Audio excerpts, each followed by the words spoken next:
There were two promises that were made to the public. One is it was going to reduce your health care costs by $2,500, and we are going to cover people that hadn't been covered before. Those turned out to be both false. The reality is there are some people that have gotten coverage when they didn't have before. But I've also run into a lot of people that said because the cost of health care has gone up so much that they now don't qualify for the credits but yet can't afford the insurance. And what we've done is really encroached into our middle class where they can't afford health care today. Both of those promises turned out to be not true. I think what we need to do here is just pull this up by the roots because it's so embedded and letting bureaucrats make decisions on your health care instead of doctors and physicians doing it with their patients. So we should keep pre-existing conditions have to be covered. We have to make sure that families have the opportunity to continue their coverage. I love the fact that there's medical homes in here where there will be physicians that will be in charge of the care, particularly of those that have multiple chronic diseases. All the studies that I've read have shown that by properly managing the care, you can reduce the overall health care by as much as 30%. Brad Ashford, you got a minute 30. Lee, this is the problem with Congress. This bill passed in 2010. 4 years have gone by since then. You're talking about reforms you'd like to see. Where is the action in Congress? Voting to shut the government down, voting to repeal this bill 56 times is not fixing it. That's why we have to change Congress. I've said from the beginning of this campaign I would not have voted for the bill. I don't support the employer mandate. I do support regionalizing the delivery of health care and not making it a federal priority. It should be a regional priority. We have the health care facilities here to address those issues regionally. We need more transparency in the system. The bill needs to address that, but we need to work on it. That means working more than 92 legislative days in a legislative session. That means working together across the aisle to do something. Repealing is not a solution. Working across the aisle is a solution. It's a big bill and it needs work. Of course we need to. It's an insurance bill primarily. So yes, covering pre-existing conditions is a good idea. We need to do it in a reasonable and responsible manner. But you have to work together to get that done. Lee Terry, 30 seconds. Well, I appreciate that. And the reality is out of those 56, it was just 50 the other day. And I don't know where you're getting the 92 days. There's a heck of a lot more than that we've been in session. But the reality is, out of those whatever 40 or 50 or 56 votes there's been, most of them have been to fix this. It's like the 30-hour rule that is creating a part-time economy. It's about how the employer mandates. It's about one of my bills to provide transparency. And we get a lot of Democrat votes on it, but for some reason, they're on Harry Reid's desk. Brad Ashford. You don't vote to shut the government down because you don't get your way. You don't get to take your ball and go home. You have to bring back to your constituents some solutions. There has been no change in the health care law since 2010. That has to change. It'll be a high priority of mine to do that. There are so many things happening in the Middle East, Iraq, Iran, Syria, now ISIS. One of the big questions is whether the ISIS threat will force the U.S. to go back into that part of the world with boots on the ground, which President Obama says he won't do. What do you think we should be doing, Brad Ashford? I have a significant disagreement with Lee on this issue. ISIS is a murderous, murder organization. To vote no to fund training the moderate Syrian forces at a time when we are trying to protect our borders and protect our soldiers in the Middle East, to deny them the funding that they need to train the moderate forces is not something I totally would disagree with, and I would have voted the other way. Secondarily, the vote was on a Friday. Then Congress went home. The longest period of time that Congress has been home to campaign since 1960. You know, we are engaged in military action in Iraq and Syria on these issues. We needed to be there for at least 2 or 3 more days to debate what authority the president should have. Lee Terry? Well, ISIS is a threat to the United States, and we have to deal with this. The plan that has been provided by DOD and the White House of using airstrikes, I agree with. I think that we can continue to train the Iraqi military. We can continue to train the Kurds. By the way, I've met with the Kurds when I was over in Baghdad a couple years ago. I'm really impressed with their entrepreneurship, their level of intelligence, and they're great fighters. So what we should do is exactly what we're doing, is focusing on those in Iraq and empowering them to take care of their own country. We're also working with their government. As you know, they've had a transition in government in Iraq. They're going to have a stronger leader that's going to be incorporating all of the sects within Iraq. And then it's them that should have the boots on the ground. I voted against arming the Free Syrian Army because we really don't know who they are. And the likelihood that we could be training our enemy of tomorrow is high. And I wasn't going to risk putting the United States military, our men and women in boots, in jeopardy. Brad Ashford, 30-second rebuttal. Votes have consequences.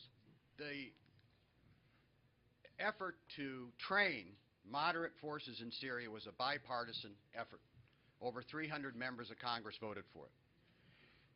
We have to draw the line somewhere, Lee, and that was the first opportunity we had to draw the line. These are murderers. We should train these moderate forces. We should keep accountability in place, but that was not a vote that I would have made.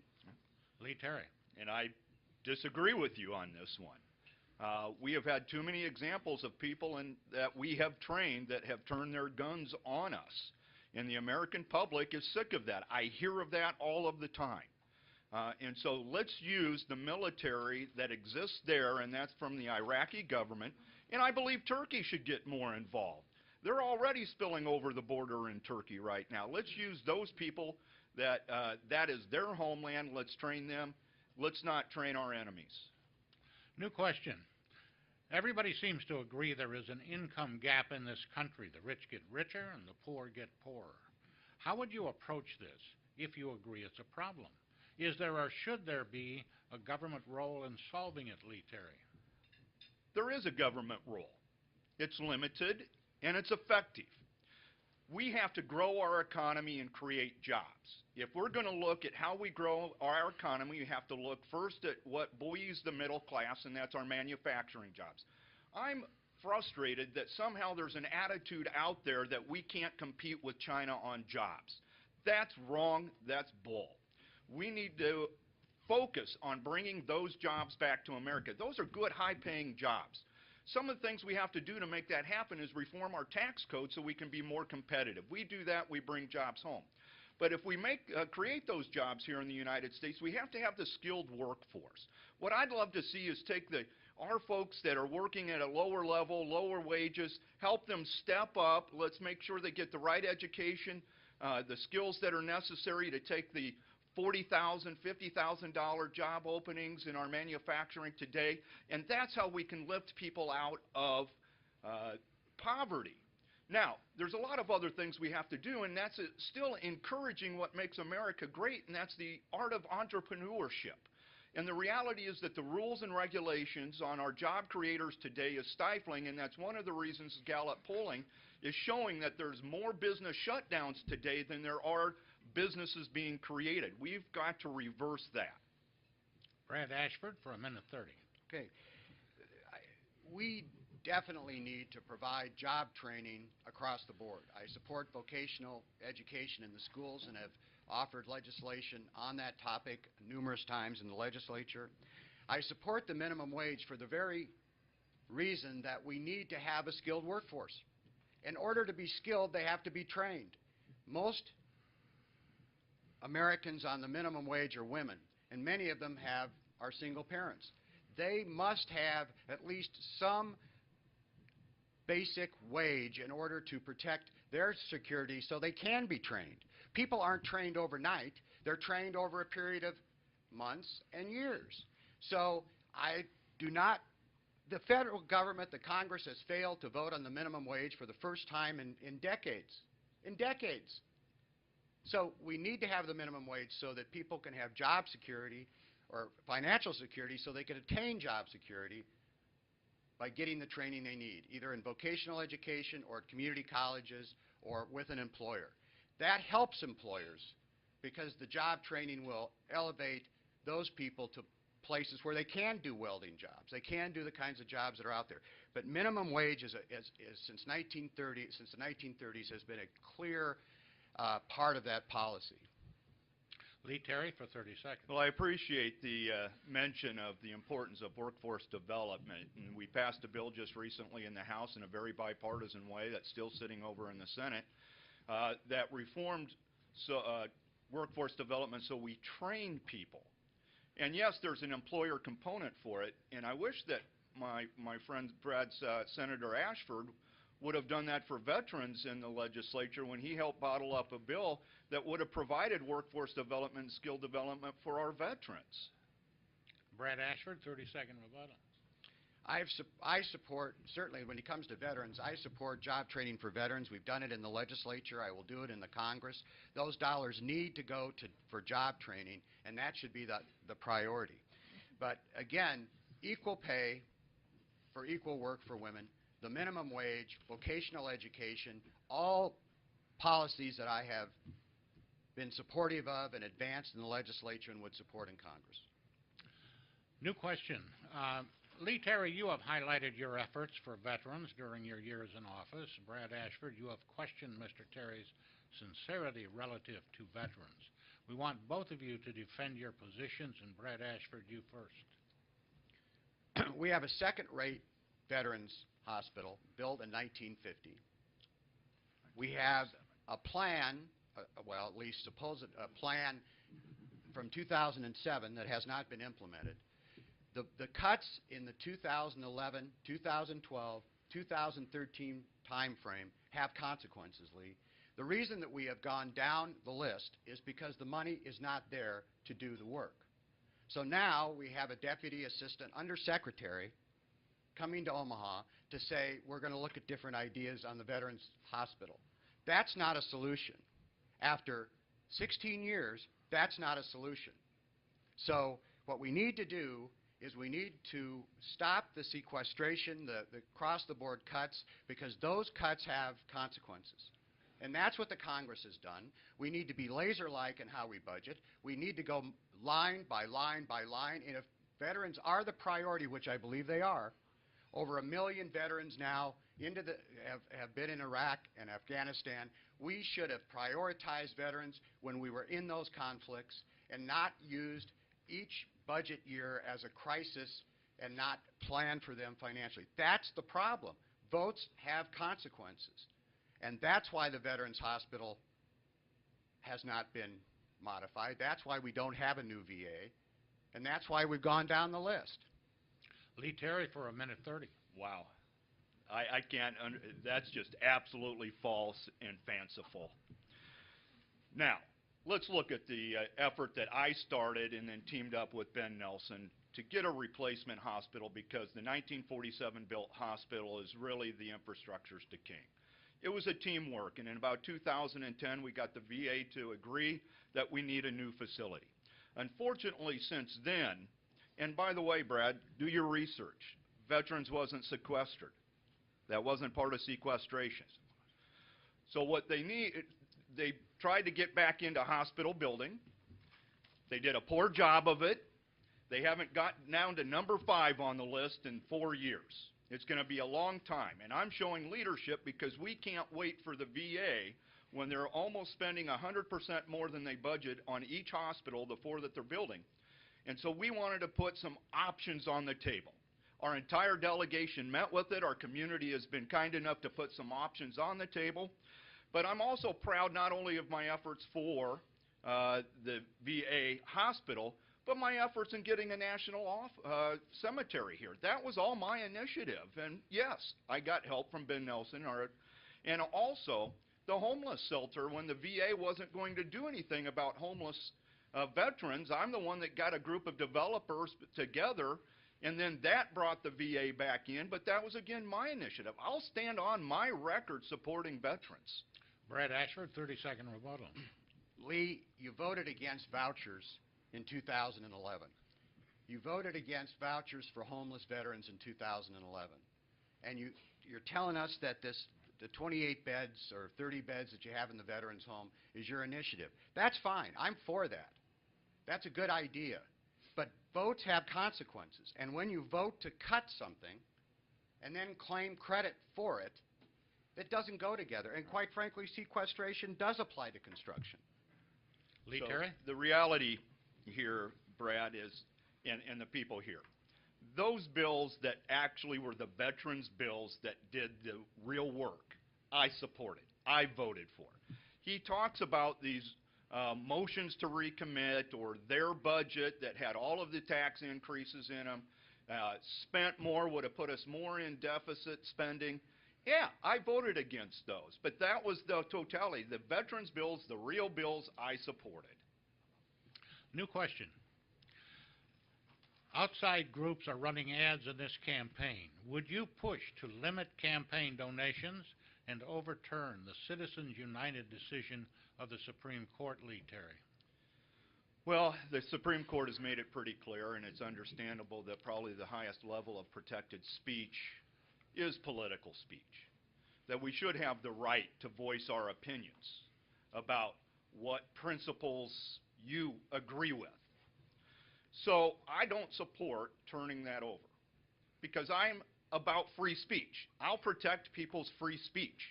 Now, I'll admit to you, I don't like fundraising. I'm going to be, Brad, do you? Yeah. I agree None with of you us. on that. Yeah, thanks. We do agree on we're one thing. We're 100% in agreement. And it is, for me, just something I don't like to do is call people up for money. But the reality is we've got to pay for our TV ads. And the reality is groups that do have political positions should have the freedom under our First Amendment to voice their opinions as well. Brad Ashford? Yes, I think Citizens United should eventually be overruled, or at least we should try to pass legislation that will ratchet it back. Non-disclosure of donations is anathema to me. The idea that someone can hide their donations behind some corporate fiction, to me, is not an American way to deal with democracy. I think it's going to destroy our democracy in the end, in my view. So non-disclosure of individuals who make donations, which Citizens United allows, is a problem. It's a huge problem. It's going to undermine our democracy. There's too much money in politics. Secondarily, I do support efforts in the Congress where bills have been introduced that say individuals who make $250 contributions or donations to political campaigns or $500 donations or $50 donations, that they be allowed a credit on their income tax so that it can sort of even the playing field. That's something we can do under Citizens United. I support it. I would vote for it. It at least starts to even out. But non-disclosure is a bad deal. It's a bad deal for our citizens. It's a bad deal for America. It's a bad deal for democracy. And that's what Citizens United allows. 30 seconds, Lee Terry. Yeah, freedom of speech is really a pillar of our democracy. And the reason why so many groups don't want to have to say that they've donated, let's look at Lois Lerner and the IRS. And there's a lot of people that are concerned that if their name is published and your president doesn't agree with that particular cause, that you will then come under government attack. It's happening, and it's happened, and that's a real fear that's out there.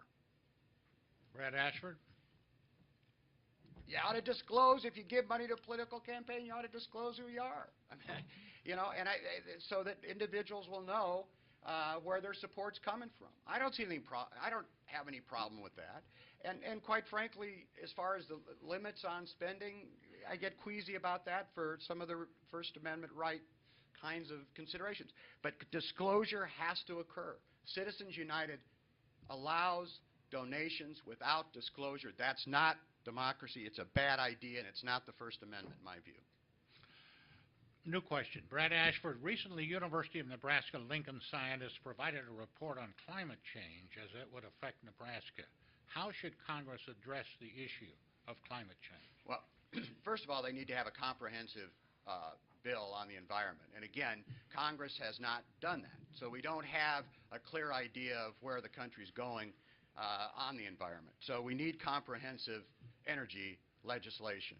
And we don't have it. We need to extend the credits for wind energy, which terminated a few years ago or last year.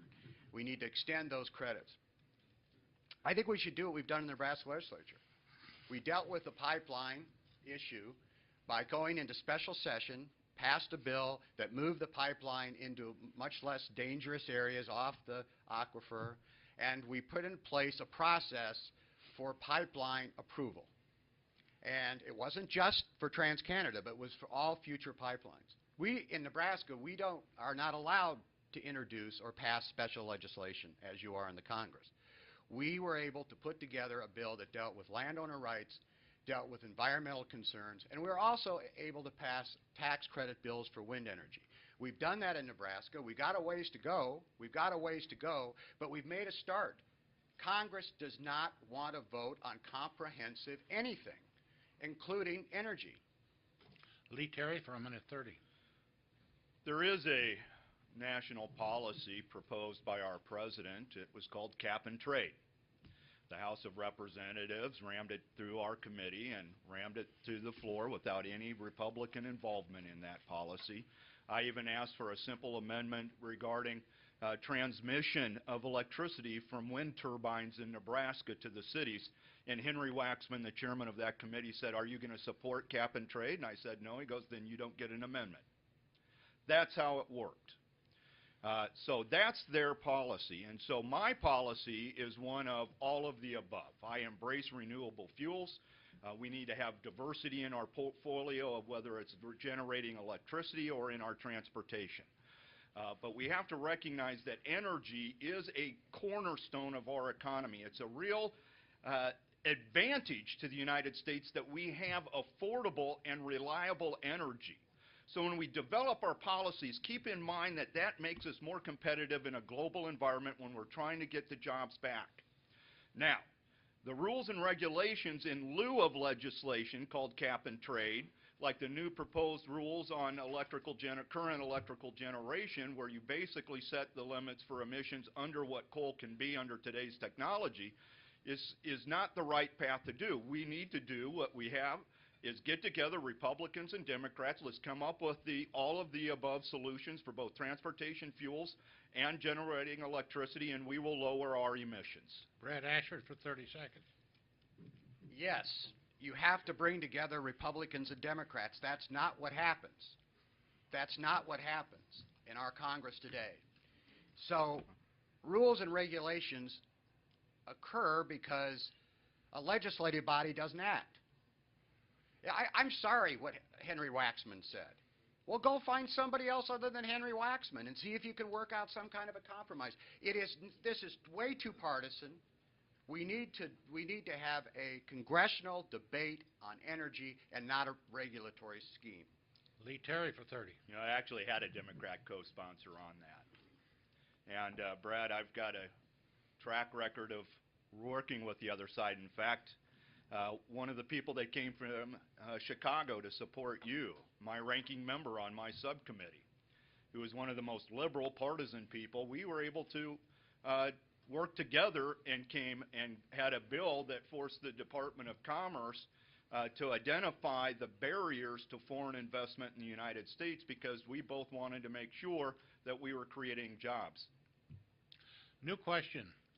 Lee Terry, what would you do to address the public health issue of gun violence in the United States? The public health issue, we have to recognize the kind of the bare base of what's occurring.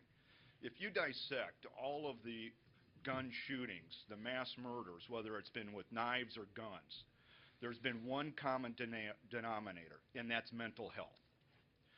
We have people, young people, older people, that have not received the appropriate treatment for their mental health diseases. I am a co-sponsor of a bill that's in the House today. A friend of mine, Dr. Tim Murphy, who is a licensed psychologist, wrote that bill. I was one of his first co-sponsors. But it recognizes that we have to have an early intervention with people with mental health that are showing signs that they could become dangerous. It also then talks about the type of help and the continuum that they're going to need, including the involvement of not only social workers and professional doctors, but their families have to be involved in this too. And so we got to make sure that we're reimbursing the physicians that are involved in this process to help them get better, to train the parents to know what they need to look for. And yes, there's going to be times where we're going to have to figure out a way to make sure that when they're diagnosed and they're prescribed medications, that there is oversight of their taking that medication. And right now, there's very few states that'll even have some type of supervision. Brad Ashford for a minute 30. A vote to repeal the ACA is a vote to repeal parity in mental health treatment. We finally got to the point in our healthcare system where mental health was raised to the level of physical health. I support and passed in Nebraska a law in 1991 that's still the law today for universal background checks to make sure that every person who purchases a handgun has a mental health check, so that if they have mental health issues, that there can be at least a time when that person would have to justify why they should have a handgun. Mental health is a critical issue. Universal background checks at gun shows, in gun stores in this state has been the law since 1991. On no occasion has anybody from the NRA or any other place introduced a bill to limit that.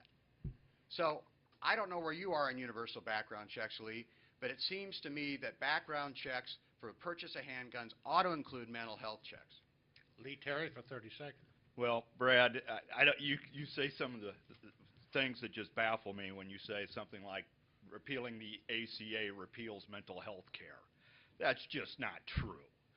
Several years ago, Congress voted on to put mental health and physical health on parity. I was a co-sponsor of that bill. I supported it.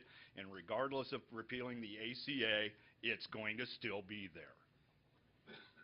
Brad Ashford, 30-second rebuttal. You have to have the resources, Lee, in order to provide mental health. If you talk to mental health providers, there are only 31 juvenile mental health physicians in this state. So you got to have capacity, and people have to get paid to provide the mental health services. That's what ACA does. That part of it does. So you can have parity, but if you can't reimburse the physicians, you're not going to get the care. So that's a part of the ACA that I do support and should not be repealed, in my view.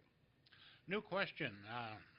What role should the federal government have, if any, in formulating the curriculum of public schools, Brad Ashford? I think it ought to be done on the state level. And in Nebraska, I served on the education committee when we passed a bill that set criteria for state standards. I think that's how it should be done. I think the federal government ought to, where appropriate, certainly in vocational education, I support enhanced funding for vocational education for 9th and 10th graders in our schools. But I think the testing regimen ought to be state developed. And in my view, the federal government has tied much too tight a noose around departments of education and legislators and governors on the state level, and we should be allowed to do that. We've done it in Nebraska successfully. We're seeing an increase in school attendance. We're seeing an increase in test scores, and I think this underlying testing developed in Nebraska is the appropriate way to do it. Lee Terry for a minute 30. Bluntly stated, the federal government should have no say in educational curriculum. That is a state and local issue. I passionately believe that the best education is where the parents are involved deeply and the teachers have feedback. The teachers are a key. So when you team up parental involvement with great teachers, good principals, and a solid superintendent, you have a great school district. And you have an atmosphere where people will learn. If you move these type of educational decisions of what textbooks and what curriculum will be done in the classroom, what you're doing is removing the parents from part of the process, you're removing the teachers from part of the process, you're even removing the state legislatures and the State Board of Education. That is absolutely the wrong way to go. Absolutely. And I really believe why so many of our schools are struggling today is because if you look and ask the superintendents and look into how much time each school district is using to comply to the already existing federal mandates on them and the paperwork that's necessary, they're burning millions of dollars probably in Omaha, Nebraska that would be better used to pay our teachers, have better technology in our classrooms. It's just a better way to keep it local. I think we might have agreement on this, but Brad Ashford, you got 30 seconds anyway. No, I agree. But I don't think our schools are doing that poorly. Actually, I think we're making significant improvements in education. Certainly in attendance and in test scores are showing incremental improvement. At OPS particularly, we're seeing some nice improvements. So we ought to keep the testing regimen local.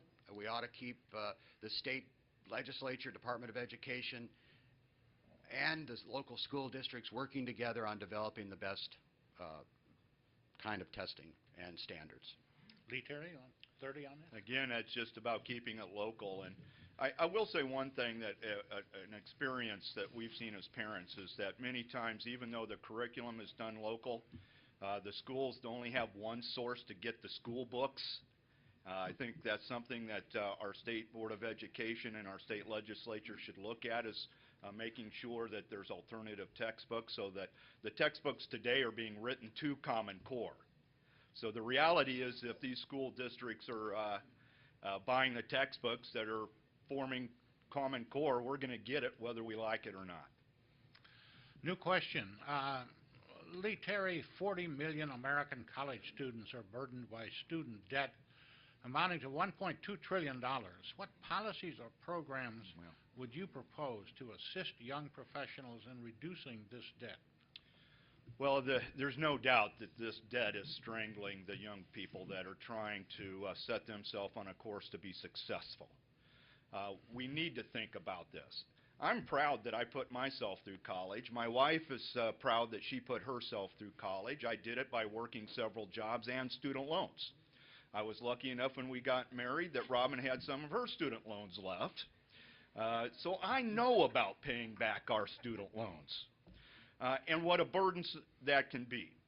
I worry, though, out loud that it seems like every time Congress increases the level of Pell Grants and increases the amount that students can take out, instantaneously the universities bump up their tuition, and so no students are actually gaining anything. And so we have to really think about, yes, we want student loans, but I think the student loan program being nationalized within the ACA was a bad step, because now you have to come to Congress to get any type of relief. You need to come to Congress to set your interest rates, and so now it's just politicized. I think if we would have left it in the private sector with the loan guarantees like it had been, where the lenders will have a level of security, that then creates a level of competition to keep the interest rates low, not just government set. And that's the way that we can help our students get a college education. Brad Ashford, a minute 30. Unfortunately, the train has left the station on this issue, and I support efforts to allow students to renegotiate their student loans at current rates. Right now, students, young people, are paying more for their student loans than the mortgages. And I will support initiatives in the Congress, if one gets there, to allow students to renegotiate their debt. The other thing is the minimum wage. Today, what happens to students is that they have a debt, then they don't get their first job at $50,000. I know, Lee, that's an ideal, but they don't get $50,000, $60,000, $70,000 jobs right off the bat. but they still have to pay their student loans. The minimum wage is an important ingredient. That's why it has been increased from 25 cents in the 1930s to what it is at $7.25 today. But it should have been incrementally increased by Congress, but Congress failed to act. So it's the students, it's the interns that have the debt without the means to pay it. So one, renegotiate student debt at market rates, and that means everybody, not just those who graduated in the last year or 2 years or 3 years. And number two, so that they can raise their families. And number two, we need to increase the minimum wage. Lee Terry, for Brad, you'll 30 be seconds. pleased to know that they do have the right to renegotiate and bundle. It's one of the federal programs that's out there now. Also, the best way to help college grads is to make sure that we have an economy that's growing and we have the jobs that are available for them. So let's focus on the right tools to make sure that they have those good paying jobs and not working minimum wage, whether it's $7.25 or $9. Brad Ashford. $9 minimum wage is, as you, I think, rightly referred to it, it's a step-up wage. You have a job, you get trained, you're paid minimum wage, and then you go to the next level, and then you go to the next level, and then you go to the next level. That's the way it's worked in this country since the 1930s. It's good for this country to allow people the opportunity to work and to be trained, and the minimum wage is an important part of that. Next question. This goes to you, Mr. Ashford. The Nebraska legislature currently has term limits. Should members of Congress also be limited in the number of terms members can serve?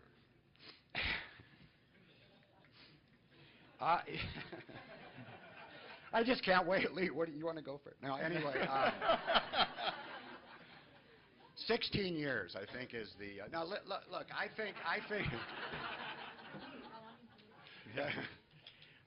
When I was in the legislature, I supported a 12-year term limit bill, and I would support that in Congress. I think that's wise policy. I'd love to see a nonpartisan House and a partisan Senate. I'm not going to see that, but I would. I like the idea of a 12-year term limits in the House. I think 8 years is too short. Certainly in the legislature, 8 years, you're not really able to learn the many new things that you have to learn to make policy in our state. So 8 years isn't quite enough. I've had so many colleagues that started out in the legislature with very little knowledge about a topic, and then when they leave, they're experts. And I see that all the time in health care and so many issues. So I think 12 years is appropriate. I think the turnover is good. I left the legislature after 8 years and went into the private sector, and then I came back, and it helped. So, Lee Terry for a minute 30. Well,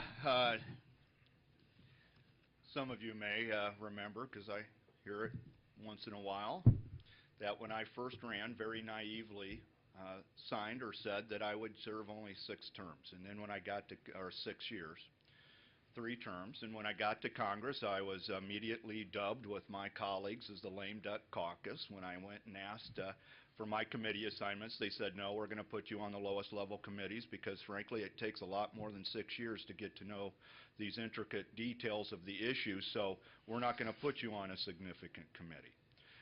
It is a seniority-based system, and so you have to work and earn your spurs and really learn the issues, of which I've been able to do in both telecommunications as well as energy and some level of tax policy and on manufacturing. So I've learned those to a level where I can actually now talk to the highest level of experts, and this is a key part, and to the bureaucrats. If you don't have the knowledge, you can't walk into the EPA on an energy issue and have a conversation with them about why their proposed rule is right or wrong. So a term limit would actually empower the executive branch more and their bureaucracy. Brad Ashford for 30 seconds. I agree that the reason that regulatory agencies run amok is because elected officials aren't providing the debate on the issue. And I think that is true of all legislative bodies. We need to do a much better job of debating the tough issues. And it is true that it does take a while to learn issues and learn policy options. But I do still think that term limits with a reasonable number of years is a good idea because turnover is important as well. Lee Terry? Well, one of the ways that we can restrain the bureaucracy is the REINS Act. The REINS Act is an important bill that I supported that would keep in check the bureaucracy. Right now, like the EPA can push out a bill or a rule that has $1 trillion impact on the economy without any government oversight, except our committee has done a dozen hearings and had many debates over it, Brad, but they still do it. This would then force a vote in Congress on any rule or regulation that has an impact of over $100 million. That's a check and balance that's absolutely needed. Last question, and then we will go to final statements. Immigration policy. How, Lee Terry, would you change immigration policy? Well, I do agree that our immigration policy needs a lot of work in all of its facets. Frankly, I've met with legal citizens that have come here and they want to bring their family over, and their family has filed their paperwork 10 or 14 years even. So we have to recognize that it needs to be fixed. And reality is there's a lot of agreement between, at least on principles, on what we should be doing to reform immigration and securing our borders and our visa entries. And there's lots of agreement between Republicans and Democrats, the House and the Senate. The problem here, though, is that we are being held hostage because it doesn't have a pathway to citizenship. That's the one thing that's stopping the bills from progressing. So that's the one that creates a lot of controversy, a lot of differences of opinion. And so why don't we take that area that we know, like securing our borders, E-Verify, guest worker, all of the reforms, and pass that, then why don't we get a bipartisan group together, House and Senate, and figure out what the best path is. If it's not a pathway to citizenship, I don't support a pathway to citizenship. But I'll be open to other levels and working with the people that are already here and our dreamers. Brad Ashford? I'm in. I'm in.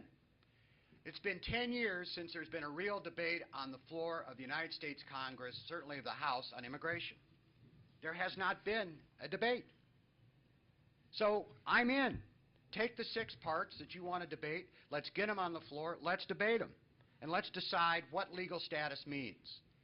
If it doesn't mean pathway to citizenship for adults, does it mean pathway to citizenship for children? I personally think, and that's my highest priority, those little ones who've come here as babies and who know no other country and have gone to school in our public schools and are going to be part of our future, they need to have a pathway to citizenship. The nonpartisan bill in the Senate does have a pathway to citizenship in it. It does have a pathway to citizenship that defines the legal status of various groups. And it talks about getting to the back of the line. It talks about not violating any of our laws. It talks about having jobs and then qualifying. So I'll take you up on it. Let's take 6 parts. Let's put them on the House floor and let's debate them. Let's have a free debate. And I agree, Democrats and Republicans are both at fault on all these issues. On all these issues. But we don't vote on any important issues in the Congress. It isn't like Tip O'Neill and Ronald Reagan in 1986. It's not like the 1990 St. Andrews or Andrews Air Force Base budget deal. We don't do that anymore. We don't vote. Lee Terry, 30 seconds. Well, I'm proud of the House record. We've passed over 600 bills, almost 700. Senate has passed 100. And most of the 90 of those have been non-controversial. Senator Ashford, 16-year Senator Ashford, you mentioned the other day about an energy efficiency bill that passed the House nearly unanimously, but Harry Reid would not bring it up. And when Harry Reid says that he's going to hold all any bills on immigration hostage until we agree to citizenship, that is the real problem here. Brad Ashford for 30. Yeah, I don't agree with Harry Reid holding any bill up. But the reason that that bill did not get a vote was because the pipeline was tied to it. So it made a bill that would have helped every homeowner in this congressional district become more energy efficient and to defray some of the costs that the sewer separation project is burdening on our city. So I'll tell you what, let's have a vote on energy efficiency. Harry Reid shouldn't do that. But none of them should. That's the problem. We need a new way in Congress. You know, we do have just a little bit more time. We have time for one more question, just quick. And timer, make I it object. No. Make it one. Make it 1 minute for each of them. You got okay? a fan under there? What do you consider, this goes to Brad, you first, what do you consider your most rewarding legislative accomplishment? And what do you consider your biggest legislative disappointment? Certainly the juvenile justice reform was a effort by the entire legislature over a 3 or 4 year period of time to deal with a huge problem in our state and to give juveniles who get into trouble an opportunity to get better and to provide the resources that they need, the mental health treatment, the ability to stay in their homes, and to have court oversight to make sure that they don't get worse, that they only get better. That clearly is I'm proud not of myself. I'm proud of every single one of my colleagues who voted with me and with no votes, unanimous support. What would I do differently? You know, it's hard to say exactly. I mean, we've done thousands and thousands of votes and many compromises. That's how a legislature works. Maybe I would have done more for state aid to education early in my career, but I think, you know, you're always going to get a vote that you wish you could take back. Lee Terry, how about you?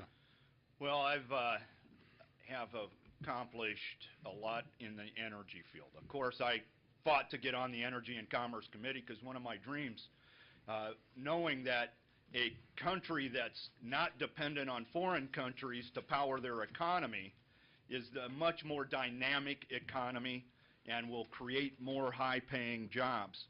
And so in the diversity of fuels, I'm proud of the fact that I was the author with Gene Green, a Democrat, that allows LNG to be exported, then it was imported. I'm proud of the efforts that I've made in renewable fuels, particularly geothermal. Every government building now, thanks to my law, now has to use geothermal unless the geography just doesn't allow for that. Dave's sitting here, my poison control bill, we actually team it up now with the CDC. If there's some type of a outbreak there, then we can use the hotline.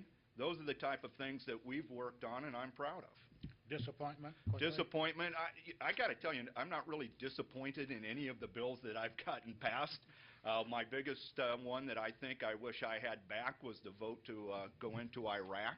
Obviously, we didn't have all of the facts back then, and I think we could have had a lot different outcome and a better discussion if we knew now what we didn't know then. Time for 2-minute closing statements, and Lee Terry, you are first. Thank you. Well, this election is about leadership, and there's lots of differences between me and my opponent. First of all, in trying to secure our country, we disagree on how to even secure our community. He has a long history of supporting reducing sentences for violent criminals. He refused to take up the bills necessary to reform good time so that you actually had to earn your good time instead of automatically getting it, which is the current law. And by the way, basic civics, it takes a law to change a law. So the legislature needed to be involved in this. The Adam Walsh one is severely disturbing to me. That he criticized the Adam Walsh bill as just being a one-size-fits-all, it's not worth it. I think it's worth it to know where people who prey on children live. Now, he and I disagree on tax policy. He has raised taxes 12 times in the legislature in the last 4 years, both encouraging or impacting property taxes, authorizing more sales tax on a lot of different items. I have never voted for a tax increase, but will vote for a tax reform bill that brings down the lower code, cleans out all of the underbrush of the specialized, special interest tax breaks, and makes us more competitive. I believe that we need to have a workforce development that really teaches the skills necessary that people can walk into good paying jobs. That's the real step up. Now, rules and regulations matter as well. It's stifling the creation of small business in the United States. Last, we really have a problem with our national debt. I've taken tough votes that I'm getting criticized on for a budget that has a soft landing to a balanced budget within 10 years. Those are tough votes, and we need to make that if we're going to secure our future. Brad Ashford, your closing statement. 2 minutes. Very briefly, the Department of Corrections has violated state law. They violated the good time law that we have had in place since 1990s. The Adam Walsh Act, we have one of the strongest Adam Walsh Acts in the country, protecting children and putting predators on the registry. And we have expanded sentences going back to 1989 when we created minimum mandatory sentencing for drug crimes and violent crimes. 2009, we unanimously implemented a law on gun crimes and gang crimes. I think the World Herald had it right. I have an excellent record on public safety. But the Department of Corrections has violated the law, now to the point where the governor has been subpoenaed because he could not run his agency, he could not run his department, and certainly the department has made many, many mistakes. But let me say this. Let me get to the point. The point is, what are we going to do in Congress? What are we going to do in Congress, and what changes are going to be made? And I'll tell you this. Congress is terribly, terribly broken. They don't stay in Washington. The members don't build relationships. They don't pass bills. They don't pass a budget that's real. They pass sequestration. They don't, decisions have repercussions, and votes have repercussions. When you don't adequately fund what you should be funding and you sequester the budget, you're going to have repercussions from that. I will never vote to shut the government down. I will never do that. I will never take pay if someone else shuts the government down. And I will go to Congress and I will find 25 friends and we will break the gridlock and we will make this country proud of its Congress again so that hopefully 11% will not be the approval rating of the United States Congress. I respectfully request your vote, and thank you all for this event, and thank you for coming. That concludes our debate. Our thanks to KIOS Public Radio, to Cox Communications, and the League of Women Voters, and especially to our candidates for their willingness to come forward in a public setting to debate the issues. Thank you, Brad. Well done. One more thing. Next month, November 20th, our noon forum will be a panel to take a look at the Affordable Care Act 3 years later. Where is it going after the election? We are adjourned.